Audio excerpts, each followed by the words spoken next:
Welcome back, everybody. Joining us from Washington with a look at Axios AM this morning, national political reporter for Axios, Jonathan Swan. Jonathan, good morning to you. Talk to us about Axios as one big thing. Well, as usual, there's two narratives going on with Donald Trump. There's the public on Twitter where he's with the family separation crisis, where he looks completely unapologetic and brazen, doubling down, tripling down. But last night when he met with House Republicans, according to sources in the room, he did reveal that he feels the political pressure from this issue in a way that he's not revealing publicly. He talked about how his daughter Ivanka had shown him the images and they were bad, or talked to him about the images that was bad. He talked about how it was nasty, they had to fix it.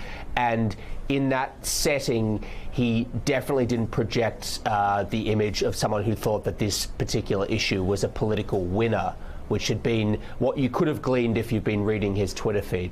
That's a pretty interesting point that you brought up about Ivanka, because I want to ask you about that. I know that Axios is reporting the president's daughter, Ivanka, has in fact been very vocal about the families. As you mentioned, he brought it up in his meeting with Republicans yesterday. Tell us more about that. Is her voice actually going to make a difference? Is she someone that he is going to listen to and actually take into consideration as he makes his next steps? Well, to be clear, I mean, when this stuff comes out, people say, oh, it's Ivanka, you know, log rolling, trying to look like a liberal hero.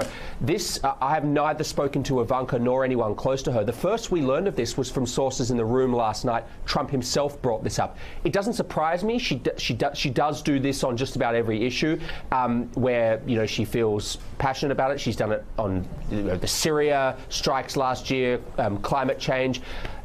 Look, will it work? Depends what you define work as. Will he climb down from his policy and make an administrative decision to change the family separation policy? I've seen no evidence that he's going to do that. He's done what he always does, which is get a grenade, roll it into the room, and ask Congress to deal with it. So you don't see any reporting to indicate that the president is going to cave and sign a more narrow immigration bill that would really just address these detention centers and these separations? Well, that's a different question. No.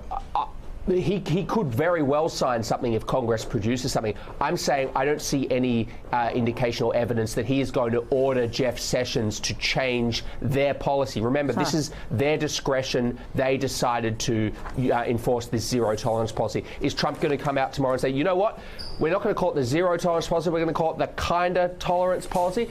I'm not so confident that's going to happen. So what is then the saving grace for all those involved, including the president, if he is on one hand feeling boxed in, and as you mentioned, then throwing the grenade into Congress? Are we likely to see Democrats and others go with a comprehensive immigration reform bill? And if not, what is a short-term fix to this? Well, the answer to your first question is an overwhelming no. There are people more qualified than me to explain why that's, based on how dysfunctional this Congress is, why that's just about impossible. But will they attach some provision to the defense bill that in a narrow way solves this issue, or at least creates provisions that keep their children with the parents while they're going through the justice system? That's possible, but again, it's Congress. This is not a group known for solving problems. Yeah, in my head while you were talking, I was thinking of like healthcare and all the other issues that we've been trying to solve since day one of this administration. Not a lot of traction on any of those things.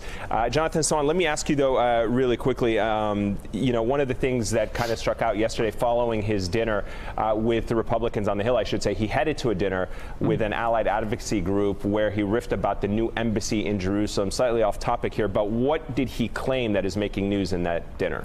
Well, so I spoke to a source who was at the dinner late last night, probably around 11 o'clock, and they told me he went on this riff about the embassy in Jerusalem. He said he'd learned that it was going to cost $1 billion to build, and he says, so I called David Friedman, that's his ambassador to Israel, and I says, David, you know, and he says, I can do it for $180,000, and Trump says, you're making me look cheap, David, get the good marble, spend $400,000. So anyway, I have no idea whether that actually happened, but it's what he said. said to the group last Sounds a lot like him, though. Yeah, I was going to say, I wonder if he's going to have like a lot of gold on the embassy there in Jerusalem. Very fitting for that city. All right, Jonathan Swan, live for us in Washington, D.C. Thank you very much. Of course, we're going to be reading Axios AM in just a bit.